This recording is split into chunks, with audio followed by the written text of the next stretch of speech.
Pedro Sánchez ha respondido poco o nada a las preguntas de los populares y ha decidido contraatacar al PP en sus respuestas. Ha preferido recurrir al sarcasmo para negar la financiación ilegal del PSOE en un tenso interrogatorio que ha durado más de 5 horas. El presidente ha admitido que recibió pagos en efectivo para liquidar gastos en el pasado, pero ha defendido su legalidad. Sánchez ha calificado la sesión como comisión de difamación e incluso de circo. Escuchen.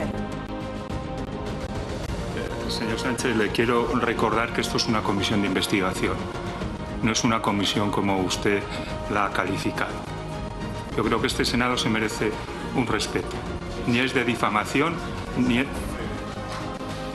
Gracias. Bueno, yo creo que esto es un circo más que... Bueno, esa es su opinión. Si ese es el respeto que usted le tiene a una institución... Bueno, pues luego lo veremos en la tertulia. ¿Qué tal? Muy buenas noches, bienvenidos a Punto de Encuentro, donde hoy vamos a hablar también de una movilización. UGT, Comisiones Obreras y CESIF han iniciado un calendario de movilizaciones en toda España. En Logroño, en la capital, se han concentrado frente a la delegación del Gobierno para pedir al Ministerio de Función Pública que retome las negociaciones y plantee una subida salarial justa para los trabajadores del sector público.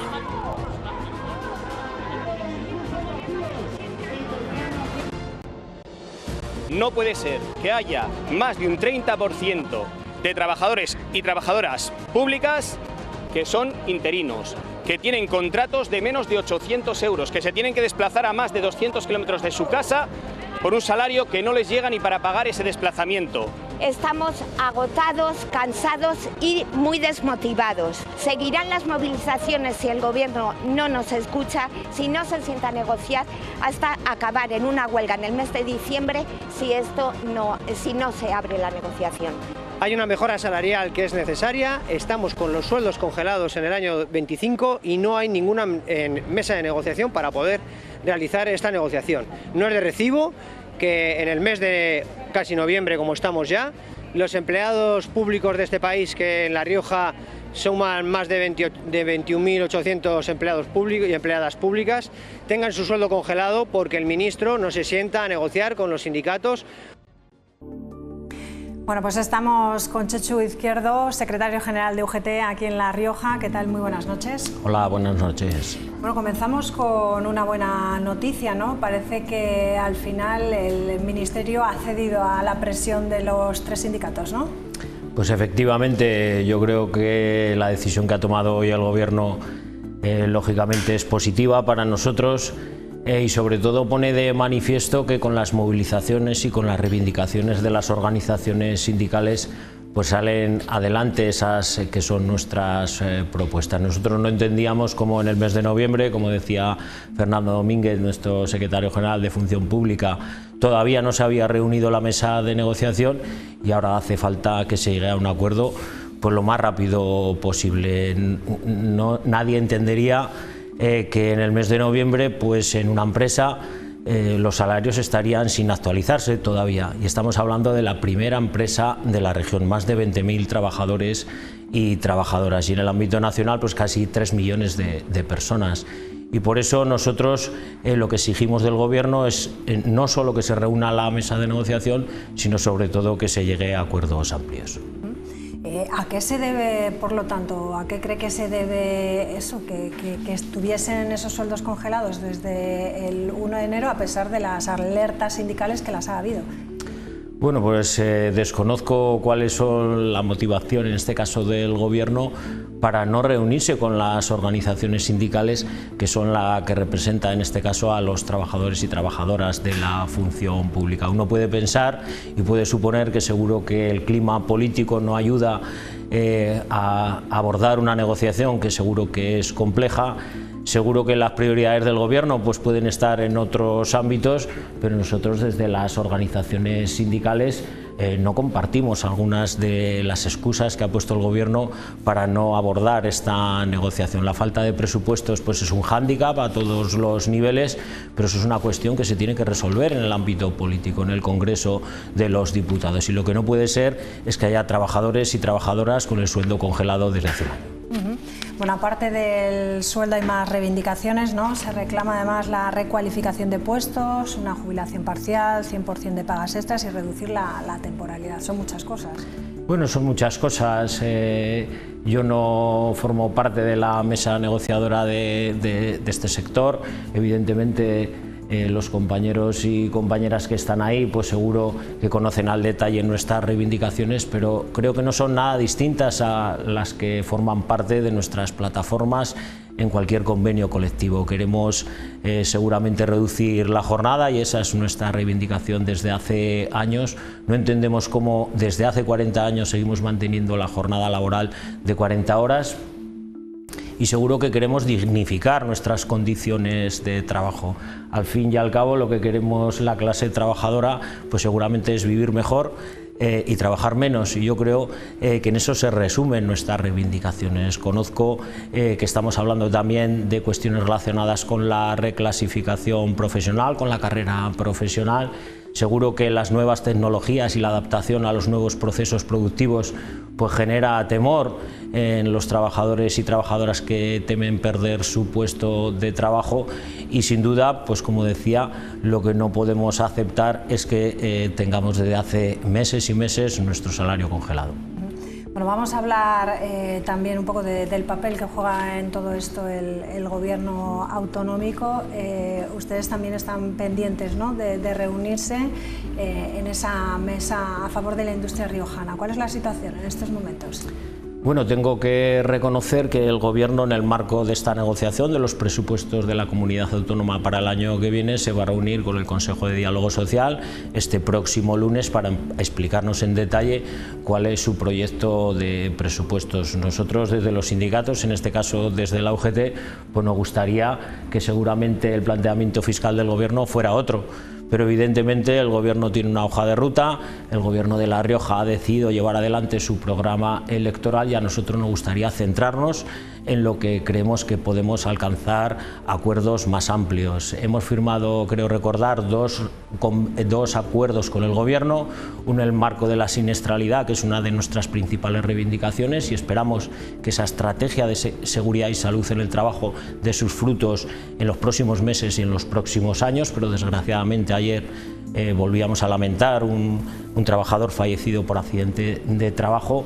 E igualmente el desempleo era una de nuestras prioridades y por eso ese plan de empleo y formación profesional tiene que poner en valor las políticas activas y sobre todo tiene que dar respuesta a las más de 12.000 personas desempleadas. Pero nosotros, los sindicatos, en este caso la UGT, somos inconformistas por naturaleza y ya hemos planteado al Gobierno la necesidad de hablar dos cuestiones que nos preocupan especialmente. Una relacionada con las infraestructuras y otra relacionada con lo que tú planteabas, que es la necesidad de una estrategia, de un plan de desarrollo industrial para los próximos años que potencie los sectores que son estratégicos en nuestra región. Estamos hablando de sectores muy potentes como el sector del vino, como el sector agroalimentario, y sobre todo que generen valor añadido y empleo de calidad, y eso nos debe permitir competir con nuestras comunidades vecinas, que seguro que están trabajando también en esa línea, y por eso es una cuestión que nos gustaría abordar en los próximos meses, y recuerdo a la audiencia que es un compromiso también del presidente de La Rioja en el debate del Estado de Alarge. Y en cuanto a lo que son las infraestructuras, ahí cómo están las cosas. Hemos conocido también alguna novedad esta semana. Pues efectivamente parece ser que el corredor que fue motivo de un acuerdo en el Parlamento de La Rioja, también con los agentes económicos y sociales, que nos diera salida hacia el oeste, en este caso hasta Pancorbo, pues parece que es una opción que el Gobierno pues no termina de ver. Pero más allá de esto, pues nosotros hemos planteado en distintas ocasiones que ese acuerdo por las infraestructuras del año 2018 tiene que renovarse y sobre todo tiene que actualizarse. A nosotros nos gustaría que se pongan en valor infraestructuras como el aeropuerto de Agoncillo, que evidentemente no están dando respuesta a nuestras necesidades. A nosotros nos gustaría, hablando del ferrocarril, pues que seguramente la salida, en este caso hacia Zaragoza y sobre todo su conexión con Madrid, pues llevar a otro ritmo. Seguro que esas infraestructuras que demandamos, pues nos gustaría que no tengamos que esperar 20 o 30 años para verlas. Y a mi juicio hay una cuestión que es fundamental para nosotros, que tiene que ver con la vertebración de nuestro territorio por carretera. Al año que viene se va a liberalizar la AP68 y a nosotros nos hubiera gustado que estuvieran diseñadas ya las salidas que tienen que permitir esa vertebración y sobre todo que tienen que permitir el transporte de mercancías y viajeros. Hablaba antes de esa nueva víctima mortal en el día de ayer. Las cifras en nuestra comunidad son altísimas con respecto a otras comunidades autónomas. ¿Por qué? Siempre hablamos de lo mismo. ¿Qué es lo que falla? Pues seguramente esta pregunta es muy compleja de responder, pero yo creo que esto nos emplaza a todos. Yo creo que desde los sindicatos también hemos llamado pues al consenso entre todos, entre empresarios, entre sindicatos, gobierno y administración, para que se pongan los mimbres, para que se pongan las bases, para que esto no siga ocurriendo. Es cierto que en el año 2023 tuvimos 15 fallecidos y en lo que va de año estamos hablando de 7 personas trabajadoras que han perdido la vida. Y también tenemos que recordar que esa estrategia que aludía antes pone en valor el papel de los delegados territoriales de prevención, que allí donde no existe representación sindical hace recomendaciones que en un 70% se llevan adelante. Esto ha permitido corregir la situación preventiva en nuestra región, pero es indudable que no es suficiente.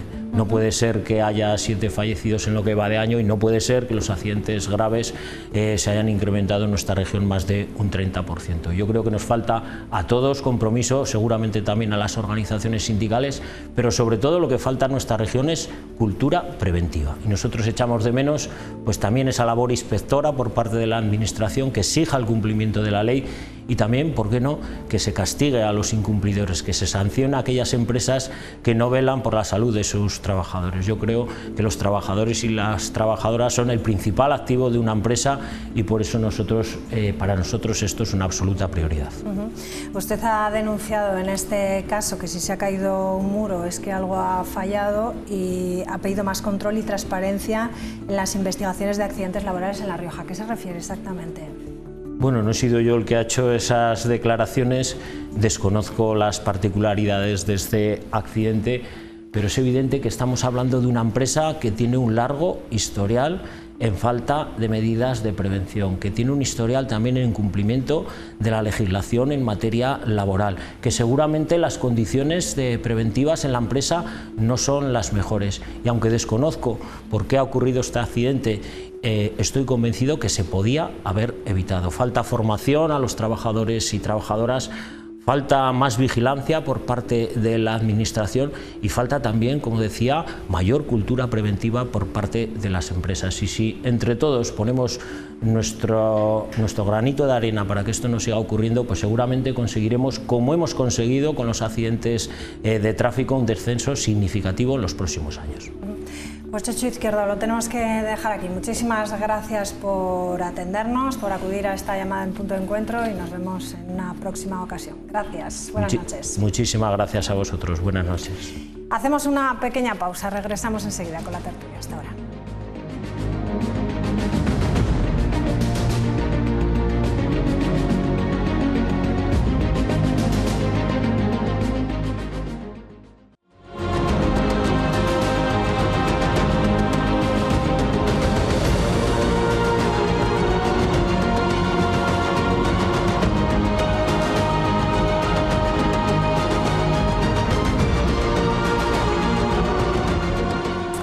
Bueno, pues regresamos con la tertulia. Vamos a saludar a quienes nos acompañan, como siempre, esta noche. En esta ocasión, Silvia Alcántara, ¿qué tal? ¿Cómo estás? Muy buenas noches y bienvenida. Isabel Zarbe, ¿qué tal? ¿Cómo estás? Buenas noches, bienvenida. Y está con nosotros también Marco Lain. ¿Cómo estás? Buenas noches. Muy buenas noches.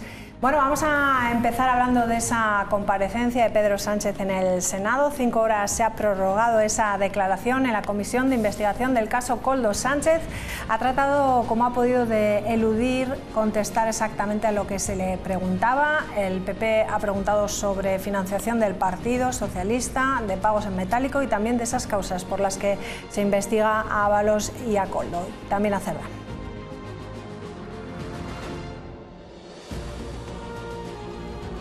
¿Qué tal, María? Llegaba el presidente Sánchez aquí al Senado con altas medidas de seguridad y acompañado del ministro de Justicia, Félix Bolaños. Mucha expectación con más de 100 periodistas acreditados que han escuchado con mucha atención el interrogatorio que ha durado unas 5 horas y 15 minutos. Se habló de la financiación del Partido Socialista y de los pagos en metálico que Sánchez admitió recibir en alguna ocasión en tiempos pasados. También de las compañías del Peugeot en las primarias, con Santos, Ábalos, Koldo y el propio presidente. Ha reiterado que contra ellos el partido ya actuó con contundencia y que a pesar de su confianza en ellos no sabe nada de las acciones por las cuales se les investiga, ni tampoco conocía sus comportamientos fuera de la política. Ha dicho Sánchez que esta comisión es un circo y el momento de más tensión vino al finalizar ese interrogatorio, con el interrogatorio del senador del PP, Alejo Miranda. Fue casi un monólogo de besugos. El senador del Partido Popular le exigía a Sánchez respuestas monosílabas y el presidente no estaba dispuesto a ello, y aunque fuera la comisión Koldo, al presidente se le preguntó por su hermano, por su mujer y por otros temas que no vienen al caso. El presidente también respondió eludiendo a otros casos como la Gürtel y hablando de la pareja de la presidenta Ayuso. Así que ha sido momento de tensión para finalizar esta comisión a la que Sánchez denomina como circo. Comisión de difamación y circo, así ha definido Sánchez a este órgano del Senado. Bueno, yo creo que esto es un circo. Al final lo que hacen es retorcer esa Constitución, como hacen con este Senado y con esta comisión de frustración, más que de difamación, la frustración que tiene el principal partido de la oposición y Vox. Unas palabras que no han gustado al presidente de la comisión, con quien Sánchez ha chocado en varios momentos. No es una comisión como usted la ha calificado. Yo creo que este Senado se merece un respeto. Me va a permitir que agradezca la imparcialidad del presidente de esta comisión. Demuestra usted una valentía tremenda sabiendo que yo no me puedo defender, pero bueno. Sánchez ha defendido la limpieza del PSOE. Todo lo que ha hecho el Partido Socialista es absolutamente legal, como hemos demostrado ante el Tribunal Supremo cuando se ha requerido información sobre la financiación del partido, sobre sus gastos, etcétera, etcétera. Ha rechazado también el comportamiento de Ábalos. Es una actitud absolutamente impropia que yo rechazo, que efectivamente el Partido Socialista condena. Ha negado conocer a Víctor de Aldama. No es tan difícil. ¿Le conoce o no le conoce? Fíjese qué fácil. Pero si estoy diciendo enseñando la chuleta. Señoría, yo no conozco ni he tenido relación con el señor. ¿Han estado nunca reunidos? No he estado en absoluto reunido. Y ha aprovechado para atacar al PP. Limpien primero su casa y luego ya, si eso, hablamos del resto. Muchos han sido los temas que tanto Sánchez como los senadores han sacado a la palestra. Por supuesto que mi mujer nada tuvo que ver con el rescate de Europa. Eso lo dice hasta incluso los informes de la Guardia Civil, de la UCO. Hay que reconocer que usted ha comparecido hoy aquí antes que Carlos Mazón en la Comisión de Investigación de la Dana, para vergüenza del Senado. Dura y sucia vaticinaban desde Moncloa que sería esta cita, y a tenor de lo visto, parece que por esta vez no se han equivocado. Venga, vamos a preguntar, ¿qué os ha parecido? ¿Habéis tenido tiempo de...? Sí, yo me la he puesto de fondo esta mañana, por la mañana, mientras estaba trabajando en el ordenador, he estado escuchando. A mí me ha parecido lamentable. Bueno, ya lo dijo en su día el Partido Nacionalista Vasco que no ha acudido a esta comisión, diciendo que lo que buscaban era la confrontación y el espectáculo público. Y al final, en lugar de clarificar los hechos y en lugar de llevarlo por la vía judicial, porque es un tema que está judicializado, pues al final es la conclusión que a mí me queda, ¿eh? Una comisión tensa, bronca, y que al final no se ha sacado nada en claro. Porque yo no puedo entender, la verdad es que yo no he visto muchas comisiones en el Senado, pero al final una batería de preguntas que no daba tiempo a contestar. Entonces, claro, yo veía a Pedro Sánchez diciendo, ¿me deja contestar? ¿Me deja contestar?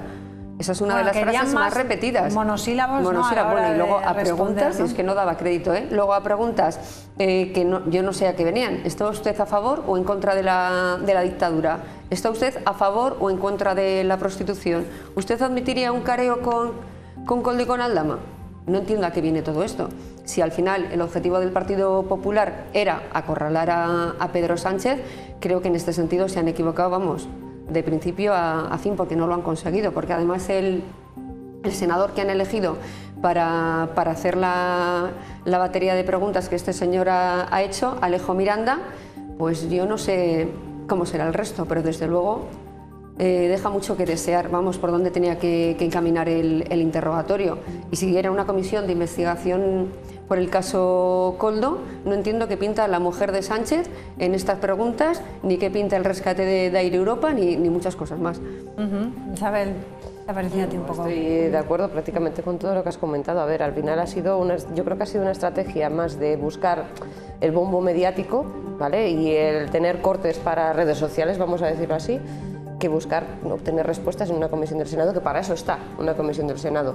Desde luego el presidente del Gobierno se ha tenido que sentir acribillado y creo que eso, que la estrategia ha ido más bien en ese sentido, de buscar pues lo que se está buscando últimamente desde hace un tiempo ya, desgraciadamente, en política, y es el titular fácil, el titular rápido, el pantallazo para redes sociales y poco más. Y ahí precisamente creo que se han equivocado, porque el PSOE quizás lo está manejando mucho mejor en ese sentido, esa forma de hacer política de cara a la galería, y es lo que ha conseguido que el PSOE salga, pues en cierta manera, reforzado, la imagen de Pedro Sánchez también reforzada. Si echas un vistazo a redes sociales, al menos esa es la sensación que ha quedado, y creo que no ha servido para absolutamente nada más. Bueno, yo no sé si esperabais que fuese diferente, ¿no? Después de la trayectoria de Sánchez, que siempre decimos que sale de todo, ¿no? En esta ocasión parece que también. Yo pensaba que el Partido Popular podía haber argumentado unas preguntas mucho mejor enfocadas, porque al final, ¿cuál era el objetivo? Acorralarle y pillarle en una renuncio. Yo entiendo que ese era el objetivo, pero no lo han conseguido.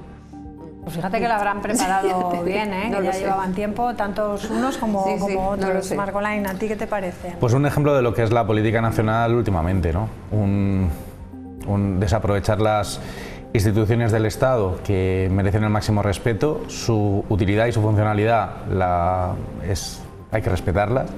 Y al final, tanto por una parte como por otra, hemos visto, pues ahí estoy de acuerdo, al final es un circo que también el presidente ha sabido aprovechar. Él tenía muy claro cómo iba a responder a las preguntas que no le interesaba responder, sabía muy bien con el y tú más, déjeme responder, ya son preguntas que estaban ya, respuestas que ya estaban hechas, y que él ha sabido en qué momento sacarlas a lo que no le interesaba. Y me ha sorprendido que bueno, pues quienes preguntaban, pues las preguntas no fueran enfocadas de otra forma, y mezclar, aunque obviamente se le tenga ganas, ¿no?, vulgarmente hablando, al presidente del Gobierno, pues realmente, igual que digo que hay que respetar las instituciones, hay que respetar también los mecanismos. Y si esa comisión era para hablar de investigar del caso Koldo, había que hablar del caso Koldo. Y es verdad que sacar otros temas, que obviamente el presidente tendrá que dar explicaciones cuando corresponda, pues quizá no era la ocasión. Y al final, ¿qué ha ocurrido? Pues que yo siempre pienso en esas personas que ven la política como algo, bueno, pues que la ven de lejos, pues estas cosas hace que cada vez la quieran ver más lejos y que hay una desafección. Y al final, ¿qué ha servido esto? Pues para que los de unos enfoquen las respuestas y las preguntas como le interesan para esos cortes en redes sociales, que os parece como se está haciendo la política ahora, y los otros pues también están sacando la parte que les interesa para avalar aún más su posición. Entonces vamos a dejar ya esa política de Twitter, esa política de redes sociales, y vamos a empezar a hacer política de Estado y política de altura. Sé que suena muy bien decirlo, pero de verdad no tiene que ser tan difícil si hay una voluntad, cuando estamos hablando de que hay partidos históricos que merecen mucho más de lo que últimamente estamos viendo. ¿Alguna pregunta que le hubieseis hecho así, a lo mejor os pongo en un compromiso, pero algo que realmente digas, tienes la oportunidad, ¿no?, de tener al presidente sentado por primera vez en nuestro país, sentado ahí? Yo sí que hubiese insistido sobre todo en la relación que tenía con Ábalos y con Koldo. Al final ha estado en su equipo. Yo no me puedo creer que no sepa nada, que le venga de nuevas. Yo hubiese tirado por ahí, porque al final, si era la comisión de investigación de Koldo, hubiese centrado ahí las preguntas e intentar sacar todo lo posible. Bueno, ya lo ha intentado la portavoz de UPN, lo ha intentado, ¿no? Que es que cuando le ha preguntado, usted conocía bien a quién iba con usted, ¿no? En el Peugeot. Bueno, el Peugeot ha sido la bomba. Claro, eso se ha vuelto un poco contra ellos, ¿no? Porque al final los miembros del Partido Socialista en redes sociales han hecho, ¿no?, un hashtag, ¿no?, como que en el Peugeot íbamos todos, ¿no? Y ahí ha intentado, pues eso, que se le ha desviado, vamos, porque en redes sociales sí ha salido un hashtag, ¿no?, diciendo que ahí vamos todos, que es lo que ha dicho el presidente, vamos. Y tú lo que dices, ella intentaba que le explicase que no es explicable, ¿no?, que vayas tanto tiempo con ellos dentro del coche y que no sepas absolutamente nada, ¿no? Esa es la estrategia que Pedro Sánchez siempre ha tenido, ¿no? Cuando hay temas, lo que siempre ha hecho, ha tenido la habilidad de darle la vuelta a todo, de convertir una crítica en algo burlesco hacia quien lo está haciendo. Y hombre, pues me hace gracia al principio, pero cuando luego se empieza a convertir eso, me preocupa mucho, y me preocupa sobre todo desde un punto de vista institucional. Y al final, o nos empezamos a tomar en serio que la política puede ser divertida, puede ser amena, por supuesto, pero al final ya la estrategia todo es cosas serias, devolverlo como, convertirlo en broma, y al final eso, como has confirmado, para al final convertirlo espacios en redes sociales, para convertir algo que, insisto, es serio, convertirlo en algo burlesco. Como apoyando al presidente todos ahí, ¿no? Sí, me parece... Y esas risas que también se han criticado mucho, ese tono que ha hecho Sánchez, con esa sonrisa. Sí, al final yo creo que no sé si era el nerviosismo o qué era, porque al final si te presentas voluntario, bien como ha dicho uno de los senadores, cosa que no ha hecho Mazón en la comisión de investigación, vas a dar las aclaraciones que sean necesarias, no puedes hablar porque te hacen una batería de preguntas que no te da tiempo a contestar ni a la primera, ni a la quinta, ni a la octava. A mí también me daría la risa, te lo digo de verdad, y no sé si por el nerviosismo o por pensar ¿qué hago yo aquí? ¿A qué he venido? Bueno, ahora que hablas de Mazón, vamos a hablar también un poco de las imágenes que vimos ayer, ¿no?, de ese funeral de Estado, donde se vivieron momentos muy tensos a la hora de la entrada. Ahí en ese recinto, ¿no?, donde se producía ese funeral, gritos que escuchábamos de asesino, palabras malsonantes y personas que estaban hartas y que no entendían cómo Mazón se había presentado a ese funeral. Vamos a escucharlo y después decimos cuál ha sido un poco la reacción de Mazón a todo esto. Repleto de ausencias, se hace tragedia que... ¡Asesino! ¡Fuera de aquí, Mazón! ¡Malparí! ¡Desgraciado! ¡Vete a la jueza, cabrón! ¡Qué puto cobarde eres! ¡Rata! ¡Rata cobarde! ¡Asesino! ¡Nos has matado la vida! ¡A todos, cabrón! ¡Ríete, ríete! ¡Ríete! ¡Ríete de nosotros! ¡Viniendo aquí! Viniendo aquí te ríes de nosotros y de nuestros familiares. No te queremos, no te queremos. ¡Cabrón! Con la periodista sin vergüenza, cuando estaba la gente ahogándose. Ojalá te hagan un completo, como le hicieron a Rita Barberá. Ojalá te lo hagan, cabrón. ¡Hijo de puta!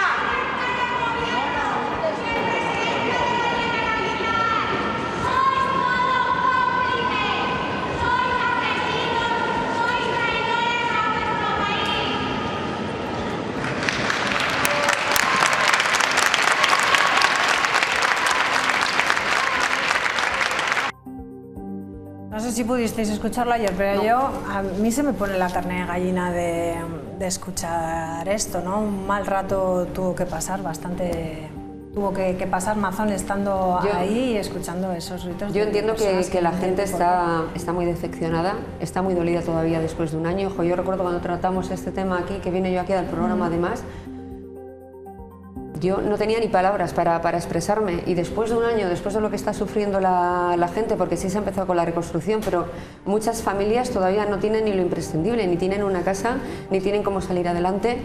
Pero yo creo que tampoco ese es el escenario para insultar al presidente, creo que no es el escenario. Sí que había varias voces que le estaban insultando, pero también hay que tener un cierto respeto porque era un funeral de Estado. Estaban los reyes, estaban todas las autoridades. Al final este señor, no sé cómo, voy a decir, no sé cómo tiene la vergüenza de presentarse. Después de todas las versiones que ha dado y creemos que va a haber una novena versión, porque después de lo que yo creo que es cuando realmente ha sentido el sentir de la gente, en ese momento es cuando yo creo que ha recapacitado, porque hasta ahora, con decir que estaba en el Ventorro comiendo, con decir que se había ido al Palacio, con decir que había llegado al Cecopio una hora cuando no era cierto, con decir, y ahora que acompaña a la periodista, no, por llamarla periodista, a la persona que estaba comiendo con él al parking diciendo que había ido, pero ¿qué más nos va a contar? Lo que no entiendo es cómo sigue en su puesto, es lo que no entiendo, de verdad, y cómo el partido no le ha obligado a que deje sus funciones. Sí, ayer se vio además... Yo creo que hay un cambio de escenario ahora, sí. Estaba Feijóo retirado, no estaba junto a él, ¿no? Isabel, un poco como... Sí, parece que el PP empieza a dejar de sostenerle con la fuerza, por lo menos, que la está sosteniendo hasta ahora. Yo sí vi las imágenes ayer, se me puso la carne de gallina y me emocioné porque entiendo, ¿vale?, cómo se debían sentir en ese momento, y más cuando ya con las declaraciones que hizo Mazón por la mañana. Sí, yo creo que todos lo hemos podido ver, sobre todo... Una declaración institucional que hizo horas antes, ¿no?, de ese funeral. Sí, y que en la que, pues bueno, con la que las víctimas ya expresaron que desde luego no les había hecho ningún bien, más bien al contrario. Es decir, ya venían, si ya iban acumulando dolor durante todo un año, imagina si encima el día en el que ya es el funeral de Estado, por la mañana hay una declaración institucional del presidente de la Generalitat en la que ves que va a seguir en las mismas. Sabes que se va a presentar en el funeral de Estado, que yo creo que no debería haber estado allí. También entiendo esa explosión, vamos a decirlo de la gente, lo entiendo perfectamente. Claro, si te pones en su lugar, ¿qué haces? ¿Vas? ¿No vas? Si no vas, ¿por qué no vas? ¿No? ¿El trago lo tenía que pasar? ¿Qué piensas? A ver, al final sí que es verdad que hay que entender a las víctimas, a los familiares y la frustración, y sobre todo, yo lo que opino es que se está personalizando en todo en Mazón, el cual considero que debería de haber dimitido los primeros días tras esta catástrofe, y eso lo sigo manteniendo. Pero igual que digo eso, también mantengo que se está personalizando todo en una persona que creo que, independientemente de dónde estuviera o alguna decisión que él pudiera tomar, lamentablemente la desgracia que se produjo se hubiera producido igualmente. Quiero decir con esto que hubo otros muchos errores y otros muchos fallos que no estaban directamente a la mano de este señor, que se cometieron aquel día y que al final pues contribuyó a que la desgracia fue la que ya todos conocemos. Por lo tanto, centrar todo y pensar todo que la dimisión de este, o el cese, o lo que vaya a ocurrir con este hombre, que insisto, mi recomendación es que hubiera dimitido a los pocos días. Vamos a ver qué dice la justicia al final de todo este tema, porque es un proceso que está judicializado. Pero yo creo que es un error pensar únicamente en una figura y pensar que es el responsable de todo, cuando, insisto, hay otros muchos... Si os dais cuenta, cuando estamos escuchando a esas personas, dicen el presidente del gobierno y el presidente de la Generalitat sois todos unos traidores, ¿no? Habéis faltado al país, ¿no? De hecho, si se escucha el discurso de las víctimas, en todo lo que llevan ya desde hace un año, no personalizan únicamente en Mazón. Mazón es quizás la cabeza más visible, es sobre la que se está pidiendo la dimisión desde hace ya tanto tiempo, pero no solamente le señalan a él, van señalando a más personas, a más instituciones que tenían responsabilidades y que tienen que hacerse responsables de lo que ocurrió. Yo llegar a decir que, bueno, independientemente de si hubiera tomado una decisión u otra, la tragedia hubiera sucedido igual, yo creo que quizás no hubiera alcanzado las dimensiones que alcanzó. ¿Vale? O sea, eso hay que tenerlo en cuenta, y que buena parte de la responsabilidad sobre enviar una alerta recaía en este caso en el presidente de la Generalitat, y si el presidente de la Generalitat no está, pues quizás sí tiene esa responsabilidad y sí no personalizar al 100% en él, pero creo que está justificado el hecho de que nos centremos tanto en su persona. Claro, yo me refería también en que hay muchos mecanismos y aquí intervinieron muchos actores para que al final algo que ocurrió, que es que llovió mucho. También te digo que el tema de la alerta, que yo ahí opino que esa alerta sí que podría haber salvado alguna vida, y cada vida es importante, por supuesto, pero creo que la magnitud de la emergencia hubiera sido la misma, y sobre todo ya no tanto en sí la emergencia, sino el cómo se gestionó posteriormente. Entonces, desde una visión general, mi punto de vista es que echo en falta que en el último año no haya habido una reflexión profunda entre todas las administraciones implicadas para ver cómo afrontamos la previsión de una situación de emergencia, cómo detectamos cuando hay una emergencia y realmente qué avisos hay que hacer, cómo educamos a la población en la autoprotección, cómo gestionamos los avisos, las informaciones y las alertas de meteorología. Eso en un año no se ha producido, o al menos no se ha tomado en serio. Eso es a lo que yo me refiero, a que hay como muchos factores que creo que el mero hecho de que no se enviara una alerta en un momento determinado, a eso es a lo que me refiero, que no hubiera evitado las 200 y pico muertes, pero sí que echo en falta que toda una estructura que hay de protección civil, de gestión de emergencias y de prevención, realmente no esté habiendo un trabajo profundo y reformador, que es lo que ya nos demostró la pandemia, luego lo vimos con los incendios forestales y con el apagón, que realmente falta. Porque es que mañana va a haber otra situación de estas, que puede haber perfectamente, y nos encontraremos con el mismo problema. Y a lo mejor no está Mazón, a lo mejor no está Pedro Sánchez, pero habrá otros gobernantes y la base seguirá sin solventarse. A eso es a lo que me refiero con no enfocar únicamente a una persona cuando creo que el problema sigue estando subyacente. Pero es que trabajo sí se está haciendo, lo que pasa es que no podemos pretender que un trabajo de esta profundidad y de esta magnitud se haga en un mes, en 2 meses. Esto requiere muchísimos estudios, requiere muchísimas reformas de cómo se gestionan este tipo de emergencias y sobre todo teniendo en cuenta que este tipo de emergencias hasta ahora han sido excepciones, ¿vale? Han sido situaciones excepcionales. Ahora sabemos perfectamente que con el cambio climático, con la crisis climática en la que estamos viviendo, esto se va a repetir, no digamos todos los años, no digamos con tanta frecuencia, al menos de momento, pero que va a ser algo mucho más habitual. Por eso ese trabajo que se está haciendo pues, puede parecernos más lento de lo que nos gustaría, pero se está haciendo. También hay que tener en cuenta que ahora mismo hay instituciones como por ejemplo la EMET, ¿vale? Que es la que emite los colores de las alertas, vamos a decir, que no puede intervenir mucho más allá. Quizás también tendría que tener una capacidad de intervención mayor a la hora de comunicarse con los servicios de emergencia que operan en cada una de las comunidades autónomas. Es una de las cosas que se están valorando, por ejemplo, pero ya os digo, es un trabajo muy largo, muy arduo y que requiere de un análisis y muchísima profundidad. No es que no se esté haciendo nada, sino que se está haciendo, pero está tardando porque tiene que tardar, porque la solución tiene que estar bien pensada y bien programada, no puede hacerse a la ligera. Y estoy de acuerdo con que tiene que ser bien fundamentada, y ahí estoy completamente de acuerdo contigo, y no se puede conseguir de la noche a la mañana, ahí también coincido, pero creo que hay pasos que ya se tenían que haber dado que todavía no se están dando. Y obviamente no me refiero a iniciarlos, porque hay cosas que sí que se podían haber hecho, hay más cuestión de autoprotección, de educación y de sensibilización, que al principio se habló mucho, se dijo mucho, pero luego a la hora de la verdad ni se ha aterrizado, ni siquiera está en la agenda aterrizada. Que sea más palpable, a lo mejor dices, en la población, que no tenga que se den hay pequeñas acciones que no necesiten de esa fundamentación, que obviamente estoy de acuerdo con Isabel. Al final yo lo que me refiero es que creo que se podía haber hecho mucho más, no solamente Valencia, hablo a nivel general, y creo que, bueno, como ocurrió y es excepcional, pues ya iremos viendo. Entonces sí que he hecho en falta más acciones y más reformas en ese sentido. Yo, mira, estuve el día 11, me fui a Alicante, me fui al partido de la selección, y en ese 2 días antes se decretó una alerta por Dana en Elche. Yo me fui hasta Alicante, habían suspendido, yo llegué a las 8 de la mañana, habían suspendido todos los autobuses a Elche, no había autobuses, solo había taxis, para que te llevasen a Elche. Elche era un pueblo fantasma. Desde el día anterior había llovido mucho, yo estaba siguiendo un poco las condiciones meteorológicas, el parte de meteorología, por saber si yo iba a llegar donde quería llegar. Llegamos, no había nadie, nadie. Lo que digo nadie es nadie por la calle. Todos los centros comerciales cerrados, todos los supermercados cerrados, prácticamente todos los bares cerrados, todas las tiendas cerradas. No había nada. Estaba la gente con un miedo, con el taxista que nos llevó del aeropuerto a Elche. Dice, aquí desde que ha pasado lo de Valencia, no os podéis imaginar lo que ocurre cada vez que llueve.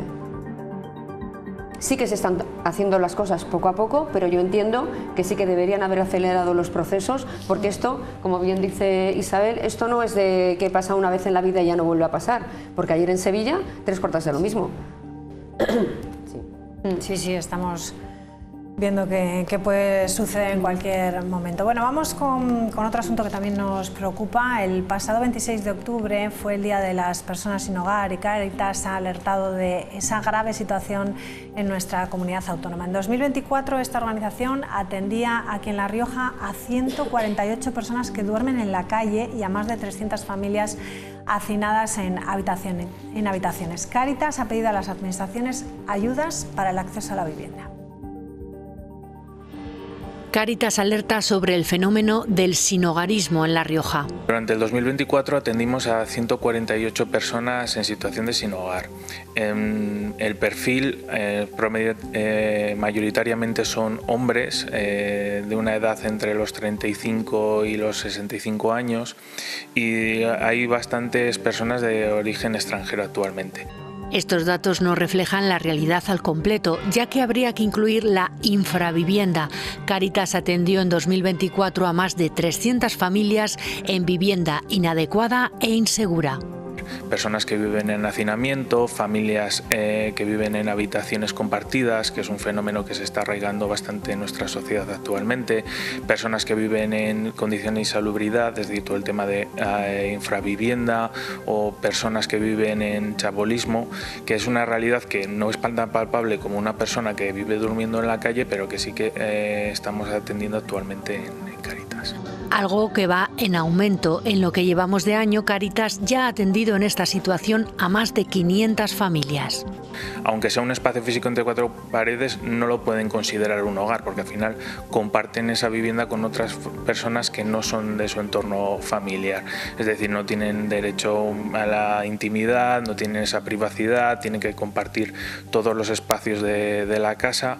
Incluso nos estamos encontrando el fenómeno de incluso que hay dos personas que no son de relación entre sí, que tienen que compartir la misma habitación. Una coyuntura que generalmente se alarga durante años, se cronifica y de la que es muy difícil salir, por lo que Cáritas pide a las administraciones ayudas para el acceso a la vivienda, como aumentar el parque público para el alquiler social.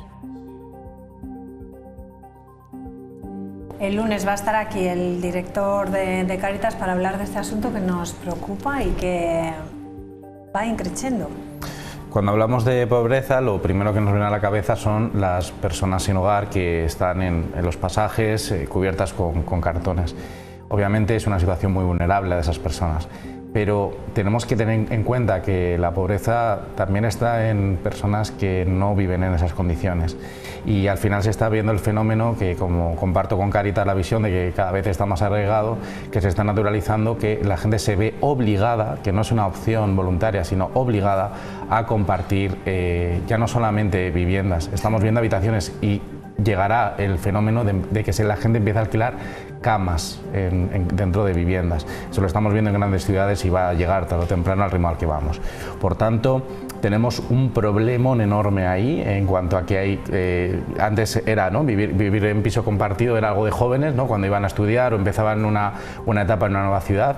Ahora no, ahora estamos viendo y gente que incluso tiene salarios a jornada completa que se están viendo la obligación porque no tienen otra opción para empezar. Y la vivienda es tan esencial para poder arraigarse, para poder tener una red familiar en condiciones, y eso es lo que estamos viendo. No es que solamente las personas de fuera, sino que los de aquí, los nativos, generalmente tienen una red familiar de apoyo que les ayuda a salir adelante. Pero sí que tenemos que reflexionar mucho como sociedad del problema de la pobreza que hay a nuestro alrededor. Sí, sí, mucho. Sí, porque quizás uno de los temas es que antes, hace años, cuando venían los inmigrantes, venía solo una persona de la familia, y ahora viene el núcleo familiar completo. Y al final, si no tienes un trabajo estable, a la familia la tienes que tener, no la puedes tener en la calle. Como muchos decía Marco Lai, que mucha gente duerme en la calle, debajo de los túneles o los puentes. Pero esto es un tema que va a ir a más. El problema que hay con la vivienda, los precios tan elevados del alquiler, e incluso familias de aquí de La Rioja, que yo sé, con varios hijos, están viviendo en un piso bastante pequeño, donde realmente igual tienen una o dos habitaciones, cuando eso no es lo habitual. Cuando antes tenías un piso con 3 habitaciones y tenías 3 niños, y al final pues alguno tiene que compartir, pero ahora se están llegando a situaciones en que tienen que vivir prácticamente hacinados para poder tener una vivienda digna. Yo recuerdo que la primera vez que vine al programa precisamente hablamos también de esta cuestión y ya comentábamos los problemas que había con personas trabajadoras que estaban bajo el umbral de la pobreza, ¿vale? Personas con un trabajo, digamos, más o menos estable y que sin embargo eran pobres. Bueno, pues es una consecuencia de esa situación, es una consecuencia de que los salarios no estén subiendo al mismo ritmo que está subiendo el coste de la vida en general, y es también un problema derivado del que tenemos con el acceso a la vivienda, tanto de alquiler, que está imposible, vamos a decirlo claramente, es imposible, como de compra de nueva vivienda, porque acceder a hipotecas es muy difícil, no solo ya para gente que pueda ser más o menos joven, sino incluso gente, familias formadas, etcétera, que quieran acceder a comprar una vivienda propia también es algo a lo que no pueden acceder, es imposible. Bueno, pues a ver si llega ese llamamiento de Cáritas a las administraciones, a ver si puede hacer algo, aunque todos coinciden que hay que hacer, pero al final poco se hace. Vamos con otro asunto. El Tribunal Superior de Justicia de La Rioja ha desestimado el recurso que ha presentado la Asociación de Vecinos del Iregua, que recurrieron la resolución de la delegación del Gobierno porque les prohibía concentrarse en uno de los carriles de la avenida Zaragoza para expresar su descontento por la falta de atención médica en el consultorio de Los Lirios. Los vecinos han anunciado que van a recurrir esta sentencia. La Asociación de Vecinos del Iregua recurrirá a la decisión del Tribunal Superior de Justicia de La Rioja de mantener la resolución de la delegación del Gobierno por la que les prohíbe concentrarse en uno de los carriles de Avenida Zaragoza. Hemos intentado hacer ya 4 manifestaciones aquí, el que queríamos ocupar un carril de la calzada y no se nos ha permitido, con algunos informes policiales muy preocupantes. Y al final el juez ha venido a dar la razón a esos informes de la policía que dicen que ni la presencia policial puede garantizar la seguridad de conductores y de peatones en esta calle, lo cual nos ha preocupado mucho porque significa que la calle es peligrosa. Y además lo dice un juez, no lo decimos nosotros. Llevamos muchos años diciendo que hay que pacificarla, sacar el tráfico pesado y poner radares o algo que controle la velocidad de los coches. La razón por la que quieren concentrarse es la falta de médicos en el consultorio del barrio de Los Lirios. Estamos pidiendo que el Gobierno de La Rioja y en concreto la consejera María Martín cumpla su palabra. En junio anunció que aquí iba a haber 7 profesionales, entre ellos un médico y una enfermera de atención primaria, que no están. De hecho, ahora mismo hay 2 profesionales, una enfermera de atención comunitaria, es decir, que no atiende como enfermera a los vecinos, y ahora mismo un psicólogo de toda la zona sanitaria, es decir, que no atiende tampoco a los vecinos prioritariamente de la zona, sino pues a cualquiera de Logroño que se hayan quedado sin consulta en su centro de salud y necesite hacer unas horas extras y los hacen aquí. Aseguran que hay muchos vecinos mayores o sin movilidad que no pueden trasladarse hasta el ambulatorio de Joaquín Elizalde. Una nueva queja de los vecinos de esta zona, que si no es el consultorio es la pasarela, que también llevan años, y si no son los colegios. Claro, en este caso lo que dice el Tribunal Superior de Justicia de La Rioja no entra a valorar si está o no justificado, o si tiene, porque de hecho respeta el derecho a la manifestación, que obviamente tienen como un derecho fundamental. Lo que dice en este caso el Tribunal Superior de Justicia es que hasta los derechos más absolutos, ¿no?, pues al final también tienen que modularse y limitarse pues para garantizar otros, ¿no? Entonces en este caso pues bueno, ha dado la razón a la delegación del Gobierno que les prohibía esa manera concreta de manifestarse, y que obviamente pues los vecinos, pues visto esto, por un lado imagino que recurrirán, como han dicho, al Tribunal Superior de Justicia, y por el otro lado pues tendrán que buscar otros métodos para defender y dejar clara su postura sobre pues esas reivindicaciones que tienen para su barrio. Bueno, aquí ya lo han hecho, o sea, el altavoz ya está hecho, ¿no? Sí, yo estoy de acuerdo también con Marco, porque al final lo que están preservando es la seguridad de los manifestantes. Yo no lo sé, os lo pregunto, está escrito, ese es un consultorio, está escrito a Joaquín Elizalde, ¿no? Sí. Porque no es un centro médico como tal. Al final yo sí que hoy 7 médicos, tienen 2, creo que ha dicho. Yo ¿no? escuché 7 profesionales, lo que no sabía qué categoría tenían cada uno de ellos. Razón, sí. Es lo que yo escuché cuando lo presentaron, que creo que fue en junio o así. Sí, 7 profesionales, esa es correcto. Y al final lo que está diciendo que no están atendiendo realmente, o está el personal que prometieron que iba a estar, yo entiendo que se tengan que manifestar, porque al final es un barrio que necesita un consultorio médico para no tener que desplazarse hasta Joaquín Elizalde, y yo entiendo perfectamente la protesta que quieren realizar. Bueno, pero se puede hacer también en otro sitio, sí, en otro sitio. Pueden hacer lo mismo. Sí. Claro, pueden hacer lo mismo en otro sitio, pero al final también hay que pensar que quizás ese es el punto en el que va a tener más impacto esa protesta a nivel visual, a nivel de molestar, vamos a decirlo entre comillas, que para eso está una protesta también.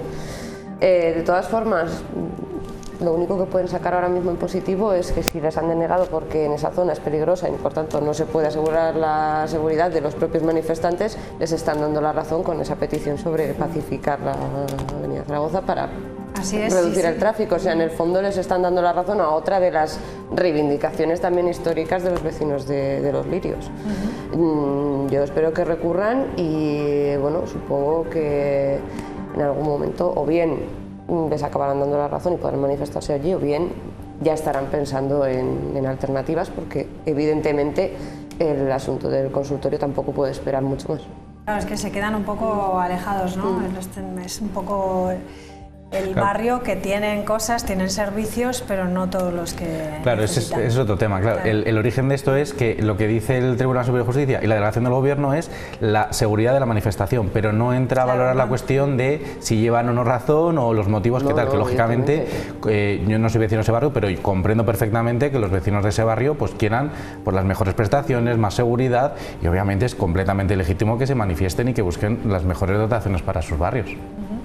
Bueno, pues estaremos pendientes a ver qué es lo que pasa. Muchísimas gracias a los tres, un placer, buen fin de semana, nos vemos pronto, y a todos ustedes buenas noches, y les dejamos ya con Qué Vida, que se nos van a Arnedillo. Que lo disfruten, adiós, buenas noches.